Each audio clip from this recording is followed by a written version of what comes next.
Shalom Alaikum viewers. My name is Nicholas Mansfield. My channel is Islam versus Christianity versus Judaism.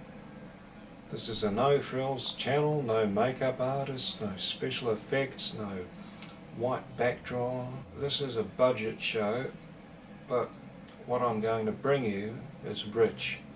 It is from the scriptures, it is from all the credible sources that we have concerning biblical material, and although I'm not a proponent of sola scriptura, I understand fully the arguments for it. And what you will find on my show, my presentations over time, is that I'm turning again and again back to the scriptures to find a consistent message in all the major sources. Where things are not clear, often there is a historical perspective that needs to be understood, and I will bring you commentaries and articles by people, modern research, classic research, and put it all together to build up a picture, what I believe are the correct conclusions that may be drawn, and where the conclusions are not clear, I'll point this out, because often there are debates between the various groups and there is no one clear answer. There may be two, there may be none. Today, blessed day Shabbat, I am going to talk about King David, the famous king of Israel, the one who set up the temple liturgy, that is a public worship in the temple. The basis of this was a collection of works known as the Psalms. These were set to music, and they were in the most eloquent tongue of Hebrew, and this formed the backbone of worship within the temple setting, a most respected genre of the Hebrew literature, and it is mentioned in the Quran, and David is counted as a prophet therein. Today the Jews don't always agree with that. I uphold David as prophet and king, and what I'm going to read, the bulk of it will come from Psalm 84. This will give a background to events that happened prior to David in the time of Abraham. Abraham was a man who sought reform in religion from his time as a youth.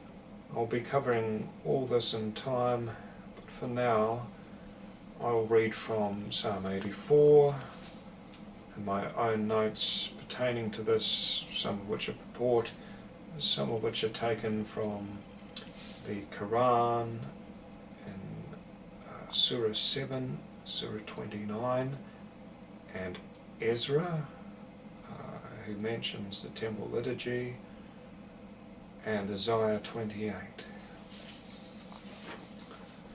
Most endearing are your mosaic tabernacles, O Yehovah of hosts. My soul, she longs, she is expiring through separation from the courts of Yehovah.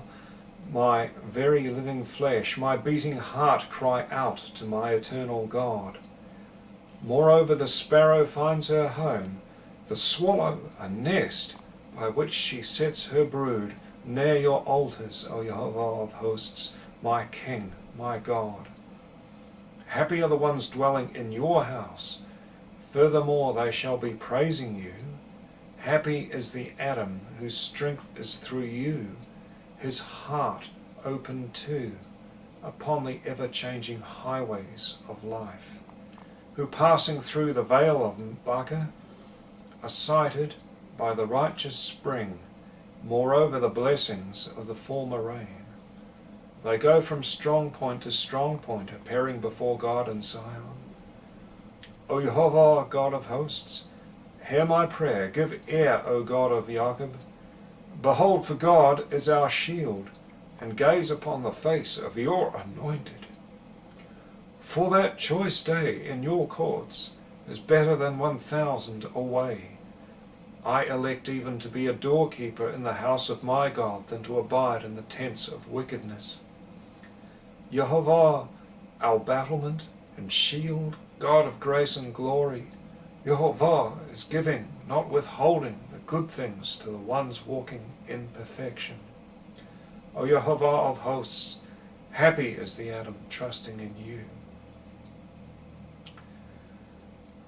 Now, David mentions the Vale of Baca. This is also known as Mecca. Or Mecca. It is mentioned twice in the Quran under both names. In Moses' time, the nation of Israel was almost destroyed for their sin.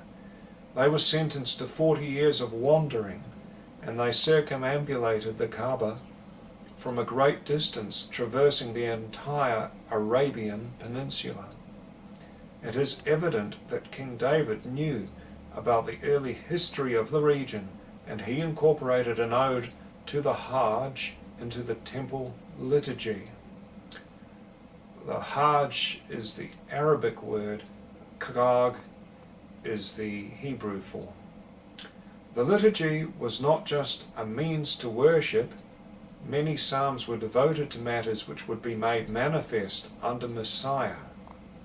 Upon the first punishment and the destruction of Solomon's temple, God caused Aramaic to be spoken to the remnant of Israel. When the prophets were to be sealed, he caused there to be only one tongue in Zion for the moment of the festival.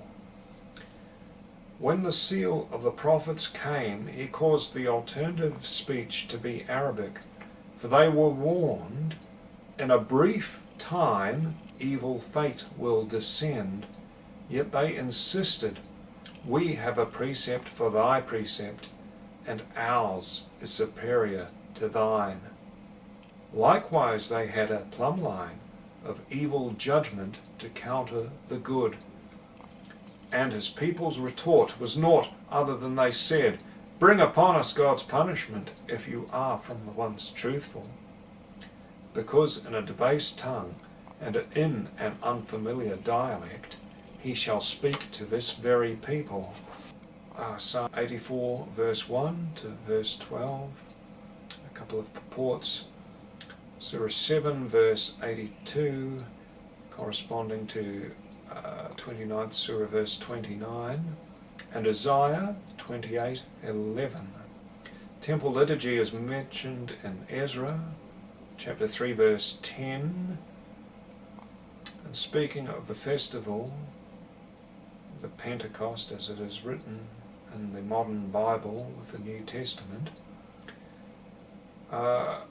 in the prophets, Zephaniah chapter 3 verse 9 corresponds to what Simon Peter should have brought up in Luke's account of Acts of the Apostles, chapter 2 verses 4 to 11. In the verse before the prophecy of one universal language upon earth, prophet Zephaniah uses every single Hebrew letter from the Aleph Beit in their initial, medium and final forms, a matter otherwise unprecedented in the biblical text. That's Zephaniah 3 verse 8, of course. Contrary to what the majority of the textual scholars say in this day, the common language of the Israelites was always Hebrew. If they had merely adopted the languages of their neighbours, then Isaiah would never have spoken of an altered Semitic speech which was challenging to the listener. And from the Quranic text we get this reference to hastening punishment. We shall see later how this corresponds to some accounts in Genesis chapter 18 verses 16 to 21, chapter 19 1 to 28, of course Isaiah 28:10, Surah 22 verse 47 and Surah 29 verses 53 to 54. Basically, the people of Israel were as lost as the cities that were burnt, the cities of Lot upon the plain. They were totally destroyed. And so was Jerusalem. What a sad chain of events. I leave these things with you to contemplate. God bless your studies. In the name of Yehovah Shabbat, Amen.